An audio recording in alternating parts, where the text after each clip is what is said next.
1988 November 9 ഒഹിയോയിൽ താമസിച്ചിരുന്ന Mises quarter എന്നൊരു teacher ഒരു ദിവസം തന്റെ കൈവശമുള്ള പോളറോയിഡ് ക്യാമറ ഉപയോഗിച്ച് തന്റെ 23 വിദ്യാർത്ഥികൾ ഒരു വലിയ ഭിത്തിയുടെ അടുത്തായി നിൽക്കുന്ന ഒരു ഫോട്ടോ എടുത്തു. എന്നാൽ കിട്ടിയ ഫോട്ടോ ആദ്യം മുഴുവൻ ബ്ലാക്ക് കളറായിരുന്നു. അത് സാവധാനം ഡെവലപ്പ് ആവാൻ തുടങ്ങി. 90 സെക്കൻഡ്സ് കഴിഞ്ഞപ്പോൾ ഫോട്ടോ മുഴുവനായി തെളിഞ്ഞു വന്നു.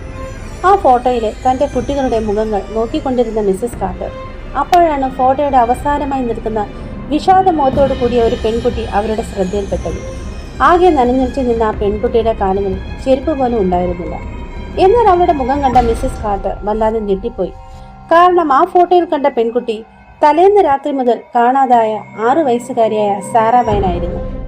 അവളെ കണ്ടെത്താനായി ആളുകളും പോലീസുകളും എല്ലായിടത്തും തിരച്ചിൽ നടത്തിക്കൊണ്ടിരിക്കുകയായിരുന്നു. മിസസ് കാർട്ടർ ഉടനെ തന്നെ പോലീസിന് വിവരം അറിയിച്ചു. പോലീസ് എത്തി മിസസ് കാർട്ടർ എടുത്ത ഫോട്ടോ വിശദമായി പരിശോധിച്ചു. ആ ഫോട്ടോയിൽ അവളുടെ മുഖമാകെ വിളറി വെളുത്തിരുന്നു. ഉടനെ തന്നെ മിസസ് കാർട്ടർ തന്റെ ടേപ്പിൽ റെക്കോർഡ് ചെയ്ത ഒരു പെൺകുട്ടിയുടെ ശബ്ദം അവരെ കേൾപ്പിച്ചു. ഇവിടെ ചുറ്റിനും ഭയങ്കര തണുപ്പാണ്.